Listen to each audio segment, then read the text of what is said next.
पूछेंगे उसका जवाब वो नहीं देना चाहते, फिर उनका नफरत का व्यवहार कैसे चलेगा। इसीलिए तो मैं बार बार कह रहा हूं, कलम और किताब पर बंदूक का पहरा है, हम उस बंदूक के पहरे को हटाकर, क्योंकि जो लोग उनके हो गए, जिन्होंने मुकुट उतार कर चरणों में रख दिया, जिन्होंने उस रंग का कपड़ा लिबास पहन लिया, उनको परमानेंट कर दिया। लेकिन एक बात और जाते थे कहूंगा कि चिगवेरा की एक लाइन है कि हमने कब्रिस्तान में उनकी भी कब्रें देखी हैं जो केवल जिंदगी भर इसलिए नहीं बोले कि बोलेंगे तो मारे जाएंगे। तो जो नहीं भी बोला, दिल्ली विश्वविद्यालय में सैकड़ों लोगों को निकाल दिया गया, और अगर 96 नंबर वाले को हटाकर 56 नंबर वाले को रख दिया तो क्यों रखा। तो असल में ये बहुत खराब पॉलिसी है। इसमें भाई भतीजावाद चलता है, इसमें क्षेत्रवाद चलता है, इसमें पार्टीवाद चलता है, विचारधारावाद चलता है, रिश्तेदारी चलती है, पैसा चलता है। भारत में शिक्षा व्यवस्था किस तरह से चल रही है? क्या भारतीय शिक्षा व्यवस्था पर सिर्फ और सिर्फ भगवा रंग ही काम करेगा? भगवा रंग चढ़ने लगा है क्या? आरएसएस की विचारधारा भारत की शिक्षा पद्धति पर, न सिर्फ शिक्षा पद्धति पर बल्कि शिक्षकों पर भी हावी हो रही है। विश्वविद्यालय हो, कॉलेजेस हो, वहां पर अपॉइंटमेंट से लेकर वहां क्या पढ़ाया जाएगा, कौन पढ़ाएगा और कितना पढ़ाएगा, क्या ये सब भी आरएसएस से तय होने लगा है? क्या ये भगवा विचारधारा के हावी होने के संकेत हैं? हम सवाल इसलिए पूछ रहे हैं क्योंकि लक्ष्मण यादव का जाकिर हुसैन कॉलेज से बाहर किया जाना, 14 साल पढ़ाने के बाद जाकिर हुसैन कॉलेज से लक्ष्मण यादव अब बाहर कर दिए गए। उनको परमानेंट नहीं किया गया और उनकी जगह कम योग्यता वाले लोगों को लाकर उस विश्वविद्यालय में शिक्षण का काम सौंप दिया गया। आरोप ये लग रहे हैं कि जिन लोगों का सिलेक्शन हुआ वो एक खास विचारधारा, आरएसएस की विचारधारा के साथ जुड़े हुए थे, और यही आरोप सोशल मीडिया से लेकर लक्ष्मण यादव तक की बातों में नजर आ रहा है। कहा यह जा रहा है कि आवाज उठाना, हक और हुकूक की बात करना, संविधान में दिए गए अधिकारों को लेकर जनता को जागरूक करना, ये महंगा पड़ गया लक्ष्मण यादव को। आज उन्हीं लक्ष्मण यादव से हम बात करेंगे जिन्होंने 14 साल अपने जाकिर हुसैन कॉलेज के नाम कर दिए। उन्हीं लक्ष्मण यादव से बात करेंगे जिन्होंने 14 बैच जाकिर हुसैन कॉलेज से। अब लक्ष्मण यादव साहब, आपका स्वागत है बोलता हिंदुस्तान पर। बहुत शुक्रिया बेग साहब। दरअसल दर्शकों को हम ये बता दें कि लक्ष्मण यादव, प्रोफेसर लक्ष्मण यादव को हमने आज क्यों चर्चा के लिए बुलाया, क्यों बातचीत के लिए बुलाया। यूं तो खबर तो सब तक पहुंच गई है, आप तमाम दर्शकों तक, कि प्रोफेसर लक्ष्मण यादव को 14 साल पढ़ाने का इनाम मिला है। दिल्ली विश्वविद्यालय के जाकिर हुसैन कॉलेज में 14 साल पढ़ाने के बाद दिल्ली विश्वविद्यालय ने एक बेहतरीन इनाम उन्हें दिया है, और इनाम ये दिया है कि अब कह दिया गया है कि आपने जितना पढ़ाया इससे ज्यादा हम अपने छात्रों को पढ़वाना ही नहीं चाहते। लक्ष्मण यादव साहब, ये हुआ क्यों? आपने जितना 14 साल में अपना वक्त दिया, जो छात्रों का भविष्य आपने बेहतर करने की कोशिश की, 14 बैच आपने निकाले, उन 14 सालों के पूरे सफर के बाद आखिर ये विराम क्यों लगा? बहुत शुक्रिया बेग साहब, और बोलता हिंदुस्तान के सभी साथियों का अभिवादन। असल में हम ये जानना चाहते हैं, यही सवाल मेरा भी है कि मेरा जो जाकिर हुसैन दिल्ली कॉलेज, उसकी सिलेक्शन कमेटी के सारे मेंबरान मुझे ये बताएं, दिल्ली विश्वविद्यालय के कुलपति मुझे इसका जवाब दें, शिक्षा मंत्री, यूजीसी, जो भी इससे जुड़ा हुआ है, आदरणीय प्रधानमंत्री जी भी अगर इस बात को सुने तो इसका जवाब दें, कि इसका जवाब हम भी मांगना चाह रहे हैं कि किस आधार पर आपने हमें रिजेक्ट किया, हमें निष्कासित किया। मैं इलाहाबाद विश्वविद्यालय से BA MA first division, gold medalist MA में, अपीयरिंग में नेट जेआरएफ क्वालिफाई, दिल्ली विश्वविद्यालय से पीएचडी होल्डर, 3 आर्टिकल मिनिमम चाहिए मेरे, 8 रिसर्च आर्टिकल और तकरीबन 10 नॉन रिसर्च आर्टिकल पब्लिश्ड हैं। मेरी एक किताब पब्लिश्ड है। मेरा 14 साल 13 साल कई कुछ महीने टीचिंग एक्सपीरियंस जिस कॉलेज में रहा हो, यानी तकरीबन 14 बैच मैंने पढ़ाए हैं, और हर बार 4-4 महीने बाद आप मुझे रिन्यू करते रहे। मेरे खिलाफ एक कंप्लेन, न इंटरनल न एक्सटर्नल, कोई कंप्लेन मेरे खिलाफ नहीं जो विश्वविद्यालय की तरफ से शिकायत कोई हो, मेरे कॉलेज में कभी कोई मेरे खिलाफ शिकायत हुई हो। मेरे विद्यार्थी आज मेरे लिए आंदोलन कर रहे हैं, शिकायत की तो बात ही छोड़ दीजिए। ये सब कुछ अगर था, मेरा इंटरव्यू सबसे अच्छा हुआ, एकेडमिक परफॉर्मेंस इंडिकेटर्स एपीआई होता है जिसमें 100 में से 96 मेरे नंबर हैं, तो फिर मेरे इंटरव्यू में बाहर किए जाने की वजह क्या है? मैं यही देश से जानना चाहता हूं और विश्वविद्यालय से जानना चाहता हूं। हालांकि वजह जमाने को भी पता है, जिन्होंने निकाला है उन्हें भी पता है, वजह मुझे भी पता है। लेकिन मैं जरा जानना चाहता हूं कौन से नियम कायदे के तहत, कौन सी मेरिट चेक करते हुए, कौन से मोड़ पर उन्होंने मुझे निकाला है, जरा वो स्पष्टीकरण दे दें। जी। लक्ष्मण यादव साहब, जरा एक बार दर्शकों के लिए भी ये तो कुछ कंफ्यूजन ये है कि एडहॉक पर अगर आप हैं तो क्या नियम है, क्या कायदे हैं, क्या कानून है डीयू के कि एक टीचर को उसी कॉलेज में परमानेंट करना है या किसी और कॉलेज में परमानेंट करना है, वो थोड़ा सा ब्रीफ कर दें कि समझ में आए कि दरअसल कानून क्या था और क्या होना चाहिए था, उसके उलट हुआ कुछ और। वजह तमाम है, लेकिन कायदे और कानून के हिसाब से एडहॉक जो टीचर हैं या एडहॉक कोई भी एम्प्लॉय अगर डीयू का है तो उसे परमानेंट करने का क्या नियम है? देखिए, परमानेंट करने का नियम बिल्कुल साफ और क्लियर है। हालांकि ये बहुत विवादित है, इसके खिलाफ कोर्ट में केस भी चल रहा है और अलग अलग जगहों पे अलग अलग नियम है। मिसाल के तौर पर अगर आप बिहार सरकार के अंतर्गत आने वाले असिस्टेंट प्रोफेसर के लिए अप्लाई करेंगे, तो पिछली बार जब हमारा सिलेक्शन वहां हुआ था, मैं नहीं गया क्योंकि मैं डीयू में पढ़ा रहा था और मेरा सपना था कि मैं डीयू में प्रोफेसर बनूं। तो मुझे जो सिलेक्शन हो गया तब भी मैं नहीं गया। वहां का प्रोसेस ये था, 85 नंबर आपके एकेडमिक्स स्कोर के होंगे, पब्लिकेशन यानी आपने जो शोध लेख लिखा है, किताबें लिखी हैं, आपने कहीं पढ़ाया है तो उसका एक्सपीरियंस, ये सब मिलाकर 85 नंबर में से आपको नंबर मिलेगा, मेरिट बनेगी। 15 नंबर का अलग से इंटरव्यू होगा जिसमें किसी को पता नहीं होगा कि आप कौन है, पहचान छिपाकर एक कोड के जरिए वहां इंटरव्यू लिया गया। शानदार, आज तक बिहार ने जो किया है वो सबसे शानदार सिलेक्शन प्रोसेस है। तो वो 15 नंबर इंटरव्यू की, 85 नंबर मेरिट कट ऑफ के, इन सब को जोड़कर 100 नंबर की मेरिट बनेगी। उसमें जो सबसे ऊपर होंगे वो प्रोफेसर बन जाएंगे। दिल्ली विश्वविद्यालय ने अपने यहाँ ये चुन रखा है कि वो जो एकेडमिक परफॉर्मेंस इंडिकेटर्स हैं, एपीआई, वो केवल इंटरव्यू कॉल करने के लिए रखे जाएंगे। यानी अगर मेरा 100 में 96 नंबर है तो मैं इंटरव्यू देने के लिए एलिजिबल हूं। मेरे बगल में कोई 100 में 46 नंबर वाला भी है, अगर वो भी एलिजिबल है तो दोनों बराबर हो गए। और 100% वेटेज इंटरव्यू बोर्ड के पास है। अब इंटरव्यू बोर्ड क्या करेगा, सबका इंटरव्यू ले, 1.5 मिनट का इंटरव्यू दिल्ली विश्वविद्यालय में हो रहा है। आप जाइए, परिचय दीजिए, हेलो हाय करिए, जाइए, क्योंकि लिस्ट तो ऊपर से बन के आ रही है। अब ये इसका प्रमाण खोजें वो लोग जो दिल्ली विश्वविद्यालय खुद इसका जवाब दे कि ऐसा है कि नहीं। अब प्रोसेस ये है कि इंटरव्यू बोर्ड में सारा इंटरव्यू जब हो जाएगा, 5 दिन 7 दिन, एक दिन में 150 200 लोगों के इंटरव्यू हो रहे हैं, 1.5 मिनट के इंटरव्यू हो रहे हैं। सब इंटरव्यू जो जिस दिन खत्म हो जाएंगे, पूरी सिलेक्शन कमेटी बैठेगी जिसमें प्रिंसिपल होंगे, चेयरमैन होंगे, और उसके बाद गवर्निंग बॉडी के चेयरमैन के साथ वीसी नॉमिनी होंगे, सब्जेक्ट एक्सपर्ट होंगे, ऑब्जर्वर होंगे, डिपार्टमेंट के टीआईसी यानी हेड ऑफ डिपार्टमेंट होंगे, सब मिलकर बात करेंगे। तो सिद्धांत और नियम ये है कि जिसका इंटरव्यू सबसे अच्छा हुआ, जिसका स्कोर सबसे अच्छा है, जिसको सबसे अच्छा माना जाएगा, उसके नाम पर साइन कर दिया जाएगा कि ओबीसी पर इनको रखा जाएगा, एससी पर इनको रखा जाएगा। एक पन्ने पर केवल नाम लिख दिए जाएंगे, नीचे सबके साइन हो जाएंगे। ये उसका सिद्धांत है, कोई और सिद्धांत नहीं है। लेकिन जब मेरे इंटरव्यू के बाद ये हुआ कि भाई इनको रखा जाए, अच्छा, दिल्ली विश्वविद्यालय शिक्षक संघ ने आंदोलन करके, हमने आंदोलन किया, तो हमने एचआरडी मिनिस्ट्री तक का आंदोलन किया, पीएमओ तक आंदोलन किया कि जो इतने लंबे समय से दिल्ली विश्वविद्यालय में एडहॉक पढ़ा रहा है जिसमें उसकी कोई गलती नहीं थी, हर 4 महीने बाद रिन्यूअल का लेटर हमें मिलता रहा। यानी अगर मैं 13.5 साल 14 साल से पढ़ा रहा हूं तो मेरे पास कम से कम 4-5 दर्जन तो मेरे लेटर हैं एक्सटेंशन के।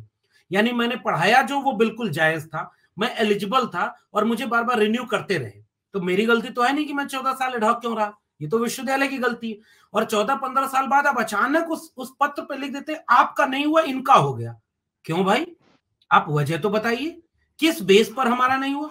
हमने 14 बैच पढ़ाए हैं, वो इसका मतलब हम अगर टीचर बनने लायक नहीं थे तो वो आपने गलत पढ़वा दिया। और अगर 96 नंबर वाले को हटाकर 56 नंबर वाले को रख दिया तो क्यों रखा? तो असल में ये एक बहुत खराब पॉलिसी है। इसमें भाई भतीजावाद चलता है, इसमें क्षेत्रवाद चलता है, इसमें पार्टीवाद चलता है, विचारधारावाद चलता है, रिश्तेदारी चलती है, पैसा चलता है। अब आरोप मैं नहीं लगा रहा, पूरे देश, दिल्ली विश्वविद्यालय के जितने लोग हैं आसपास सब लोग जानते हैं। तो प्रोसेस मिर्जा साहब यही है।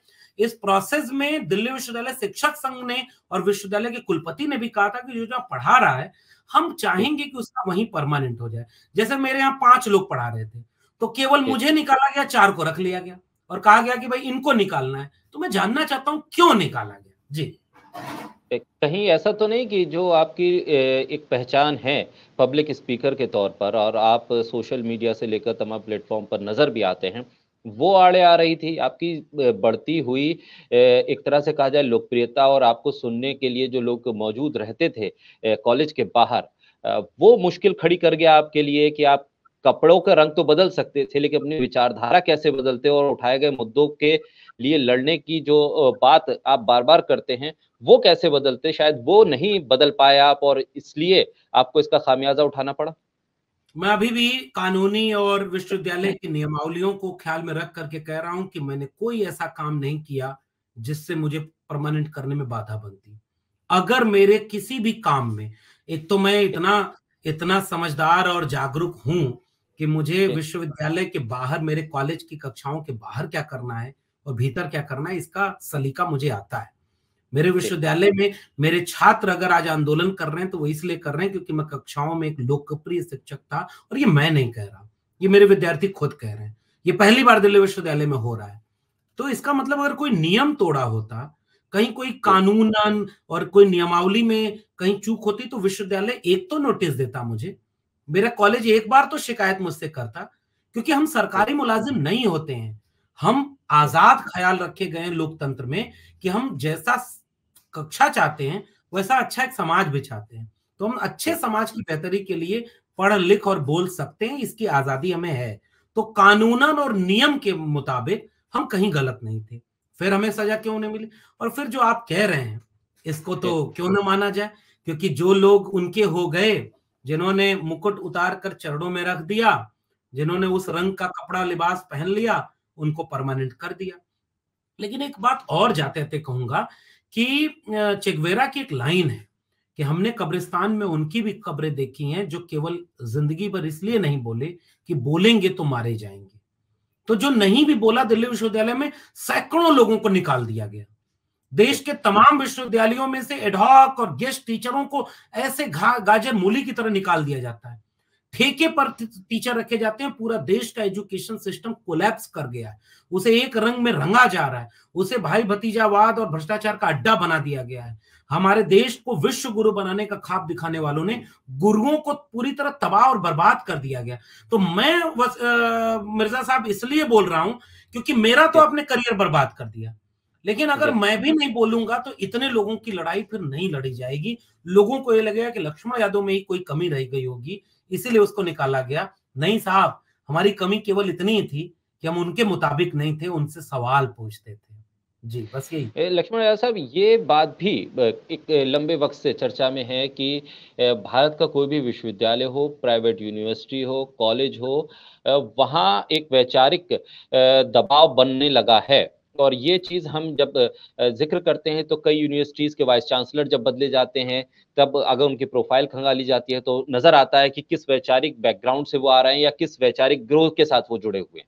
ऐसे में क्या ये स्वाभाविक है कि जो लोग मुखर होकर अपनी बात को रखते हैं, सिर्फ इसलिए रखते हैं कि किसी एक विचारधारा के दबाव में वो रहना नहीं चाहते हैं, और ये भी बात है कि किसी एक विचारधारा को हावी कर देना शायद देश के लोकतांत्रिक व्यवस्था में, संवैधानिक व्यवस्था में जायज़ भी नहीं है। क्या ये तमाम चीज़ें रणनीति के तहत चल रही हैं? हर विश्वविद्यालय, हर कॉलेज, हर यूनिवर्सिटी, हर स्कूल, यानी अब तो प्राइमरी स्कूल तक ये चीज़ें अगर पहुँच रही हैं, तो क्या ये नुकसानदायक नहीं है भारतीय शिक्षा पद्धति के लिए, बच्चों के लिए, जो सिर्फ़ और सिर्फ़ एक विचारधारा के इर्द-गिर्द ही अपनी शिक्षा को ही ये मानकर चलते हैं कि यही संपूर्ण है? असल में असली लड़ाई भी यही है। हम विश्वविद्यालय जब कहते हैं तो विश्वविद्यालय का मतलब ही होता है ग्लोबल नॉलेज के सेंटर, जहां डिबेट, डायलॉग, डिस्कशन होते हैं। वहां विचारधारा देखकर नौकरी न छीनी जाती है, ना नौकरी दी जाती है। विचारधाराएं सब मिलकर के एक जगह रहें, सब पर खुले मन से बात हो, अलग उसकी मेरिट के हिसाब से उसको नौकरी दी जाती है। कोई प्रोफेसर विचारधारा के नाम पर नहीं बनाया जा सकता, ये नियम, कानून और कायदा कहता है। लेकिन हाँ, जो कागजों पर नहीं लिखा गया वो पीछे से चलता है, और वो जो पीछे से चलता है वो यही कि प्रोफेसर, कुलपति कौन बनाए जा रहे हैं। क्या बीएचयू के कुलपति का बयान इस देश में नहीं आया कि मेरे ऊपर दबाव है कि मुझे पैसा लेकर ऊपर तक पहुंचाना है, मैं किताब लेकर आऊं, वो किताब भी जाहिर करूंगा लोगों के। मैं किताब अपनी पूरे 14 साल के ठेके पर प्रोफेसर क्या है, उसने कैसे उच्च शिक्षा को बदलते और बर्बाद होते देखा, उसकी कहानी मैंने लिखी है। क्योंकि मैं साहित्य का विद्यार्थी रहा हूं, तो मैं अपनी कहानी कहूंगा। और उस कहानी का दर्द यही है कि हमारी आंखों के सामने वो तालीमी इदारे बर्बाद किए जा रहे हैं जिनकी वजह से हम बन पाए। हमें गढ़ा है इन्होंने। तो क्या कुलपति ने अब ये देश में नहीं कहा कि हमें पैसा लेना पड़ रहा है क्योंकि ऊपर देना पड़ेगा? क्या कुलपतियों के ऊपर प्लेगरिज्म के आरोप नहीं लगे? क्या विश्वविद्यालयों में एक विचारधारा को हावी करके कहीं गाय गोबर पे रिसर्च हो रहा है, कहीं कोई गौशाला बना रहा है, कहीं कोई यज्ञ कर रहा है? क्या ये नहीं दिख रहा है इस देश को? क्या ये नहीं दिख रहा है कि सिलेबस पूरी तरह से बदला जा रहा है और एक किस्म की विचारधारा की चीजों को थोप दिया गया? क्या इस देश में नहीं दिख रहा कि नई शिक्षा नीति के नाम पर 40% सिलेबस ऑनलाइन मोड में क्यों भेजा जा रहा है? क्या ये नहीं दिख रहा कि बोर्ड ऑफ गवर्नर्स की तमाम पॉलिसी ले आकर के प्राइवेटाइजेशन पूरी शिक्षा का किया जा रहा है? क्या इस देश के लोगों को नहीं पता कि सेल्फ फाइनेंस कोर्सेज लाए जा रहे हैं जिससे फीस कई गुना बढ़ जाएगी, गरीब कमजोर मजलूम के बच्चे अब शिक्षा नहीं पाएंगे? इसके लिए मैं ये लड़ाई लड़ रहा हूं। क्या इस देश में जितने ठेके पर प्रोफेसर रखे गए, क्यों रखे गए? इतने साल क्यों एडहॉक रखा गया? उनको परमानेंट क्यों? डरा हुआ शिक्षक इसलिए होने चाहिए क्योंकि उनके मुताबिक वो शिक्षा दे। अगर एक स्वाभिमानी शिक्षक, निडर शिक्षक होगा तो वो सच की शिक्षा देगा, वो न्याय की, संविधान की बात करेगा। और जो गुलाम शिक्षक उनको चाहिए वो उनके घर में चुपचाप वो बात करेगा जो उनके आका की बात चाहिए। लगा है आज दिल में लगाकर आग शहर को, ये बादशाह ने कहा कि लगा है आग दिल में तमाशे का शौक बहुत, झुकाकर सर सभी शहपरस्त बोल उठे, हुजूर का शौक सलामत रहे शहर और भी है। तो ये बिल्कुल जायज बात है। इसीलिए मैं ये कह रहा हूं, ये लड़ाई लक्ष्मण यादव के नौकरी से निकाले जाने की लड़ाई नहीं है। ये इस देश के शिक्षा व्यवस्था पर हो रहे वैचारिक हमले, हो रहे इसके निजीकरण के हमले, गरीब कमजोर मजलूम बच्चों को शिक्षा अब नहीं मिलेगी। मैं ये पूरे देश से कहना चाहता हूं। इनके 13 पॉइंट रोस्टर लाया, हमने लड़ाई लड़ी तब जाकर के बचा, नहीं तो ये प्रोफेसर बनने का दरवाजा पहले ही बंद कर चुके थे। और गुलाम शिक्षक ये रखना चाहते हैं अपने विश्वविद्यालयों में। इसलिए हम एक बड़े लड़ाई की तरह से देखना चाह रहे हैं और इसे बड़े सवाल से जोड़ना चाह रहे हैं। जी लक्ष्मण यादव जी, इसे और बड़े कैनवस पे अगर हम देखें, सिर्फ यूनिवर्सिटीज या शैक्षणिक संस्थानों तक ये नहीं, एडहॉक पर हम देख रहे हैं कि देश के अस्पतालों में डॉक्टर रखे जा रहे हैं, नर्सेज रखे जा रहे हैं, फार्मासिस्ट रखे जा रहे हैं। अग्निवीर योजना भी एक एडहॉक योजना के तौर पर ही मैं उसे देख रहा हूं। क्या ये तमाम व्यवस्था जो एडहॉक के आसपास घूम रही है, ठेका प्रथा जो चल रही है, क्या ये भारत के जो विकास करने के पहिए को तेज दौड़ाने की नियत से है या इस पहिए को रोक रही है? क्योंकि ये व्यवस्था जो आपके साथ हुआ वो न जाने कितने डॉक्टर्स के साथ होता है, न जाने कितने नर्सेस के साथ हो रहा है, न जाने कितने जो अग्निवीर योजना के तहत आने वाले लोग हैं उनके साथ होने जा रहा है। तमाम जो पेशे के साथ जहां जहां ये ठेका प्रथा लागू है और लागू की जा रही है, परमानेंट जो वैकेंसीज है उनको खत्म करके, क्या ये देश के साथ एक बड़ा धोखा नहीं है? देश के नौजवानों को रोजगार के नाम पर सिर्फ ठेके के तौर पर उन्हें एक कर्मचारी, एक मजदूर की तरह ट्रीट करने की प्रथा नहीं है? जैसे एक डरा हुआ शिक्षक ऋण विहीन विद्यार्थी तैयार करता है, नागरिक तैयार करता है, और एक निडर, स्वाभिमानी और सच बोलने वाला शिक्षक एक लोकतंत्र को मजबूत करने वाले नागरिक तैयार करता है। लेकिन जब इस मुल्क के निजाम को, देश चलाने वालों को यह अगर लगने लगे कि सब पढ़ लेंगे तो सब सवाल करेंगे, सब पढ़ लेंगे तो सब जागरूक हो जाएंगे, और जागरूक होकर के सवाल जो पूछेंगे उसका जवाब वो नहीं देना चाहते, फिर उनका नफरत का व्यापार कैसे चलेगा? इसीलिए तो मैं बार बार कह रहा हूं, कलम और किताब पर बंदूक का पहरा है। हम उस बंदूक के पहरे को हटाकर कलम और किताब को आजाद रखना चाहते हैं। और इसीलिए ये सारी, मैं तो पूरा गिनवा दिया एक एक करके नई शिक्षा नीति कैसे शिक्षा को बर्बाद और बेच रहे हैं। और इसीलिए क्योंकि डरे हुए शिक्षक होंगे तो डरे हुए नागरिक तैयार करेंगे। इसीलिए परमानेंट शिक्षक नहीं चाहिए। ये आखिरी बैच है जब लोग परमानेंट हो रहे हैं। अब तो ठेके पर प्रोफेसर, इसीलिए मेरी किताब का पूरा शीर्षक ही है ठेके पर प्रोफेसर। और केवल और मैं कह रहा हूं, ठेके पर सैनिक, ठेके पर डॉक्टर, ठेके पर इंजीनियर, ठेके पर सारी सरकारी संस्थान को इसीलिए तो बर्बाद किया गया कि जब ठेके पर रहेंगे तो गुलाम रहेंगे, जब चाहो निकाल दो, जब चाहो रख लो, अपनी शर्तों को थोप दो। और जब वो परमानेंट होगा तो वो सवाल करेगा, गलत को गलत बोलेगा। तो बिल्कुल मैं इसीलिए अभी पिछली टिप्पणी में भी मैंने यही कहा कि एक बहुत बड़ी लड़ाई है, और मैं चाहता हूं कि ये केवल लक्ष्मण यादव की नौकरी की लड़ाई नहीं, पूरे देश में, और दोनों पक्ष जुड़े हुए हैं। एक तो परमानेंट अपॉइंटमेंट, सरकारी नौकरी और स्थायी नौकरी का, ठेके पर नहीं, हमें कुछ भी ठेके पर नहीं चाहिए। सरकार किस लिए चुनते हैं? 12,000 करोड़ रुपए अगर एनपीए माफ करना है प्राइवेट अपने दोस्तों के, उद्योगपतियों के, शिक्षा के लिए पैसा नहीं है। हमने जन आंदोलनों के नारे सुने हैं कि शिक्षा पर जो खर्चा हो बजट का 10वां हिस्सा हो, और सबको शिक्षा दे न सके जो, वह सरकार निकम्मी है। सबको शिक्षा, सबको काम, वरना होगी शिक्षा। तो जन आंदोलन, किसी लोकतंत्र को मजबूत करने की सबसे बुनियादी चीज है शिक्षा। और शिक्षा तब बचेगी जब शिक्षक बचेंगे, और जब शिक्षक ही नहीं बचेंगे वो गुलाम बन जाएंगे, कभी विचारधारा के गुलाम, कभी किसी शाखा के गुलाम, कभी जो है अपने प्रोफेसर के गुलाम, कभी अपने नौकरी के गुलाम। तो फिर वो आजाद ख्याल नागरिक कैसे चुनेंगे? और तमाम लोगों को गुलाम, जो गुलाम बनने को तैयार नहीं, वो सब सिस्टम से बाहर। हमारे साथियों को नौकरी से बाहर कर दिया, वो नहीं बोले, मैं बोल रहा हूं। हमारे देश भर के शिक्षकों को बाहर किया गया, और वो लोग नहीं बोल रहे, मैं बोल रहा हूं।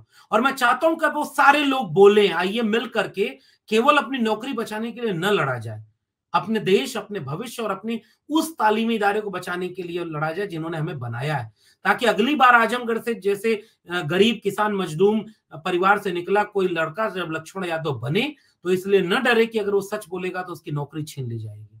वो सच बोले, फिर भी नौकरी पाए। इसीलिए तो मुझे निकाला गया, क्योंकि बाकी लोगों को डरा दो। देखो, लक्ष्मण यादव को नौकरी से निकाल दिया, आप तुम भी मत बोलना, नहीं तो तुमको निकाल देंगे। इसलिए ये पूरा हमला है, पूरे देश का एक बड़ा सवाल है। ये इसलिए हम इस सवाल के खिलाफ बोल रहे हैं और चाहते हैं कि एक बेहतर दुनिया बनाने के लिए एक बेहतर विश्वविद्यालय और कॉलेज बचे। जी लक्ष्मण यादव साहब, वो 1.5 मिनट के इंटरव्यू में सवाल किया था, या सिर्फ दरवाजा खोला और आपका चेहरा देखा, उसके बाद कह दिया कि बस जाइए? असल में मैं क्लियर कर दूं कि जब मेरे कॉलेज में इंटरव्यू हुआ वो 1.5 मिनट का नहीं हुआ, वो 10-15 अच्छा। मिनट चला, क्योंकि उन्हें पता था कि इसी कॉलेज में पढ़ा रहे हैं और बहुत सारी चीजें हैं, तो बातचीत अच्छी रही। उनको पता था कि यहाँ कुछ ऐसा नहीं करना है, अच्छा इंटरव्यू लेना है। हमारे अपने विभाग के साथी भी बैठे थे, इंटरव्यू अच्छा हुआ सब कुछ। लेकिन हाँ, इसी दिल्ली विश्वविद्यालय में मैंने कई इंटरव्यू दिए हैं जहां गए और अपना परिचय दीजिए, अपने बारे में बताइए, अच्छा ठीक है चलिए शुभकामनाएं आपको, ये इंटरव्यू होता है। 1.5 मिनट का इंटरव्यू, 2 मिनट के इंटरव्यू। अच्छा आप इस किताब, अच्छा मेरी पीएचडी है भक्ति काल पर, सवाल पूछा जाएगा काव्य शास्त्र पर, भाषा विज्ञान पर। अगर मुझे आपका परमानेंट अपॉइंटमेंट करना है तो मैं इंटरव्यू में आपसे पूछूंगा, बताइए मिर्जा शाकिर बेग साहब आपके पिताजी का नाम क्या है। और अगर मुझे आपको नौकरी से निकालना है तो मैं कहूंगा कि शाकिर साहब मेरे पिताजी का नाम बताइए। ये होते हैं उच्च शिक्षा के इंटरव्यूज। ये एकदम खुला खेल है। जिसका इंटरव्यू बहुत खराब हो, अगर ऊपर से आने वाली, जैसे कहा जाता है एक जमाने में खुदा भगवान की बातें ऊपर से आती थी, अब इस विश्वविद्यालयों में नौकरी किसको मिलेगी इसकी जो खबर है उसके कागज ऊपर से आते हैं और इंटरव्यू बोर्ड के सामने दे दिए जाते हैं। तो इंटरव्यू चाहे जैसा हो, 1 मिनट का हो, 1.5 मिनट का हो, कोई मतलब नहीं। अगर ऊपर से आने वाली सूची में आपका नाम है तो आपका हो जाएगा। कई हमारे लोग हैं जाकर के हर जगह, बेहद करप्ट सिस्टम है और इस पूरे सिस्टम के खिलाफ मैं पूरी आवाज उठाना चाह रहा हूँ। जी लक्ष्मण यादव साहब, जो ये बात आ रही है सोशल मीडिया पे भी कि एक वैचारिक मतभेद के चलते ये तमाम चीजें हुई हैं, तो एक आध स्पीच दे देते उनके फायदे के लिए भी, उनकी तरफ से भी दे देते तो शायद ये नौकरी तो बच जाती। आप इतना बोलते हैं अलग अलग मंचों पे, 1-2 मंच पे उनके लिए भी बोल देते। वो है ना कि अपनी मर्जी के, तुम्हारी मर्जी के मुताबिक नजर आए कैसे, दिल में जो है उसे छिपाएं कैसे। हमारे पुरखे कबीर थे जो मेरे सिलेबस में है। तू मेरा तेरा मनवा कैसे एक होई रे, मैं कहता आंखन की देखी, तू कहता कागज के लेखी।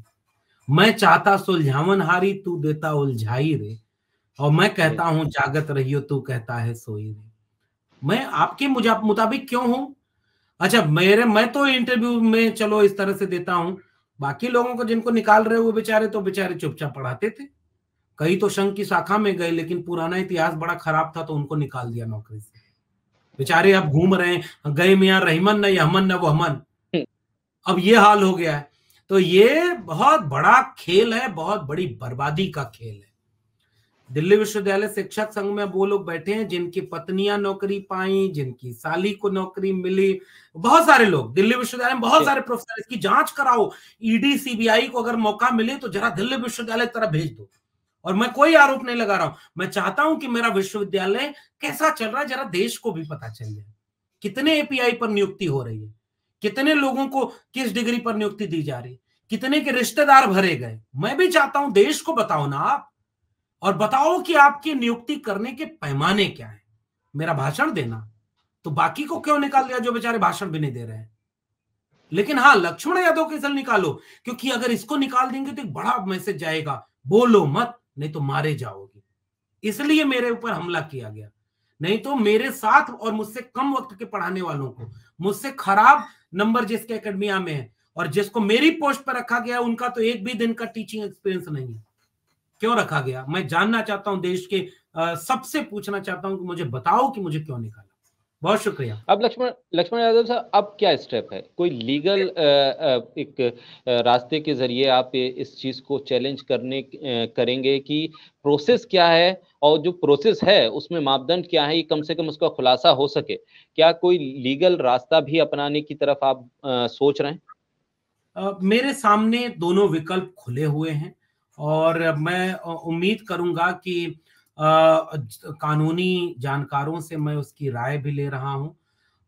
उन लोगों की राय ले करके अगर मुझे उचित लगेगा तो मैं न्याय के मंदिर में भी जाऊंगा, न्यायपालिका में भी जाऊंगा, और यह गुंजाइश बचेगी कि अगर इसे रोका जा सके तो कैसे इसे रोका जा सके, इसके लिए भी कोशिश करूंगा।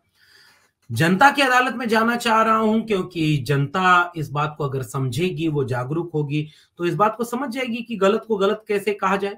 जनता अगर नहीं बोलेगी तो उसके विश्वविद्यालय लोगों के पढ़ने लायक बचेंगे ही नहीं। इसलिए मैं उनकी भी अदालत में जाऊंगा, मैं जजों की अदालत में भी जाऊंगा। मेरे निजी जीवन में आगे क्या होगा मुझे नहीं पता। मेरा करियर छीन लिया गया, आज की तारीख में मैं बेरोजगार हूं, मेरे सामने आर्थिक संकट है, मेरे सामने करियर का संकट है। लेकिन मुझे लग रहा है कि मैंने गलत कुछ नहीं किया, मैं सही सवाल पूछ रहा हूं, मैं बहुत बहुत सही रास्ते पर हूं। इस हिम्मत से बस आगे बढ़ूंगा। आगे क्या होगा वक्त आने पर देखा जाएगा। मेरी कक्षाएं छीन ली, इसी कमरे में बैठ करके यहाँ से पढ़ाऊंगा, लेकिन ये सारी लड़ाई जारी रहेगी। जी शुक्रिया। अच्छा लक्ष्मण यादव साहब, आपके जो कोलीग हैं या आपके साथ जो उस कॉलेज में पढ़ाने वाले, किसी का फोन आया, किसी से बात हुई, या लोगों को जब ये खबर मिली, किस तरह की प्रतिक्रिया, कम से कम आसपास के जो जिस परिवेश पे आप पढ़ा रहे थे, आपके कोलीग जो थे, उनका क्या कुछ कहना था? अब तो हर जगह एक जैसी चीजें नहीं रही ना साहब। अब तो बट गया है। अब तो पतंगे भी ये देख के हैरान हो गई कि ये छतें भी हिंदू मुसलमान हो गई। तो असल में हर जगह एक बंटवारा हो गया है। लेकिन जिसके दिल में मोहब्बत है, जिसके दिल में न्याय है, जो सही को सही और गलत को गलत समझता है, ऐसे चाहने वालों की मेरे कॉलेज में, मेरा कॉलेज बेइंतहा प्यारा कॉलेज, जाकिर हुसैन कॉलेज। उस कॉलेज ने 14 साल मैंने पढ़ाया, कम पढ़ा ज्यादा है। उस कॉलेज के अधिकांश टीचर उदास हैं। मेरे चाहने वाले लोग वो रो रहे हैं। मैं सच बताऊं, जितना मैं नहीं रोया होऊंगा, मेरे साथ काम करने वाले तमाम लोगों ने उतने आंसू बहाए हैं। वो सारे लोग, मुझे नहीं पता कि कैसे आगे क्या होगा, लेकिन उन सारे लोगों ने, मेरे विद्यार्थियों ने रोने के साथ मेरे साथ के काम करने वाले लोग रोए। थोड़े बहुत वो लोग भी थे जो बहुत खुश हुए। घर में रह के घर के खिलाफ नहीं बोलना था, ये कहते हुए खुश, आप हमारे खिलाफ भी बोलेंगे और नौकरी भी लेंगे। तो वो लोग, एक खेमा है जो बहुत खुश है कि हमने सबक सिखा दिया। बड़ा अकड़ के चलता था, कभी झुका नहीं मेरे सामने। लेकिन मैं अभी भी कह रहा हूं, मेरा कॉलेज बेइंतहा प्यारा कॉलेज था। मेरा दिल्ली विश्वविद्यालय बेहद प्यारा है, उसमें अच्छे लोगों की भरमार है। बस जितने अच्छे लोग हैं ना, अधिकांश चुप हो गए हैं। वो आके अकेले में तो मुझसे कहते हैं कि यार तुम्हारे साथ बहुत गलत हुआ। लेकिन अगर वो जितने अच्छे लोग हैं वो साथ अगर खड़े हो गए होते तो मेरे साथ गलत नहीं होता। दिल्ली विश्वविद्यालय में आज भी अच्छे लोग भरे पड़े हैं, लेकिन वो अकेले अपने घर में सोए पड़े हैं, अफसोस करते हुए। साहिल के तमाशाई, हर डूबने वाले पर अफसोस तो करते हैं, इमदाद नहीं करते। तो ये बिल्कुल ठीक है, लेकिन हाँ, चलिए उन अच्छे लोगों के साहस से हम बोलेंगे और हम लड़ेंगे। जी, शुक्रिया। लक्ष्मण यादव साहब, जब ये तमाम प्रक्रिया है, क्या कोई अपील का भी कोई प्रोसेस है कि डीयू में अगर इस तरह की कोई स्थिति बने आप अपील करें, या वाइस चांसलर से बात करने की कोशिश, या वहां तक अपनी कोई एप्लीकेशन पहुंचाने की कोशिश अब की गई है आपकी तरफ से, या करेंगे? क्योंकि आपने जिस तरह बताया कि हर 4 महीने बाद रिन्यूअल होता है, तो 4 महीने के बाद शायद एक चांस फिर बने कि लक्ष्मण यादव को एक चांस और मिले उसी नहीं, कॉलेज में। क्या अभी इस प्रक्रिया को भी नजर में रखे हुए हैं आप? अभी असल में मामला बदल गया है। हुँ, जिस पोस्ट जी, पर मैं था एडहॉक की तरह से, उसी पोस्ट पर परमानेंट अपॉइंटमेंट किसी और का कर दिया गया है। तो अब ओके, उस नौकरी का मिलना मेरे लिए वो दरवाजा बंद हो चुका है। जिन्होंने इतना ठीक, सोच समझ कर मेरे अपने कॉलेज से मुझे निकाल दिया, अब वो इसके लिए भी तैयार रहेंगे, और उसके बाद मैं बोलने भी लगा, सवाल पूछने जी, लगा, तो अब वो तो मतलब कभी मुझे नौकरी नहीं देंगे। मैं मांगने भी नहीं जा रहा। जिस हक ठीक, से पहुंचा था उस गलियारे में, वो किसी से भीख मांगकर नहीं पहुंचा था, अपने दम ठीक, पर पहुंचा था, और अपने दम पर नौकरी की। कभी इतना भी मौका किसी भी साजिश करने वाले को नहीं दिया कि वो इतना भी काम कर पाए। जहां कमजोर था, जहां तुम्हारे हाथ में मौका था, तुमने वहां पर तलवार चलाई। वो ठीक, तुम्हारे हाथ में थी, तुमने छीन ली नौकरी। मांगने नहीं जाऊंगा, लड़ूंगा जरूर, सवाल जरूर ठीक, पूछूंगा कि क्यों छीना, कारण बताओ, और तुम्हें बताना पड़ेगा कि मुझे क्यों निकाला, मेरे जैसे सैकड़ों लोगों को क्यों निकाल रहे हो, और पूरी शिक्षा को क्यों बर्बाद कर रहे हो। ये सवाल पूछता रहूंगा, लिखूंगा, पढ़ूंगा, बोलूंगा, हर काम करता रहूंगा, क्योंकि मुझे पता है कि मेरा समाज भी मुझे देख रहा होगा कि अपना सब कुछ ठीक। दांव पर लगाकर अगर मैं हिम्मत कर रहा हूं, तो मेरा समाज मेरे साथ खड़ा होगा। जी, बहुत बहुत शुक्रिया। शुक्रिया लक्ष्मण यादव साहब, बोलता हिंदुस्तान के साथ जुड़ने के लिए। तो तमाम दर्शक जो इस बातचीत को सुन रहे हैं, वो इस वीडियो को ज़्यादा से ज़्यादा शेयर करें, आगे तक पहुँचाएँ, और बोलते हिंदुस्तान के तमाम सोशल मीडिया प्लेटफ़ॉर्म को लाइक, सब्सक्राइब और शेयर और फॉलो करते रहें, ताकि इस तरह की और भी बातचीत आप तक पहुँचे, अच्छे विचार आप तक पहुँचे। बहुत शुक्रिया लक्ष्मण यादव साहब हमारे साथ जुड़ने के लिए, और अग्रिम शुभकामनाएँ तमाम आपकी आगे की लड़ाई के लिए। बहुत शुक्रिया, थैंक यू सो मच।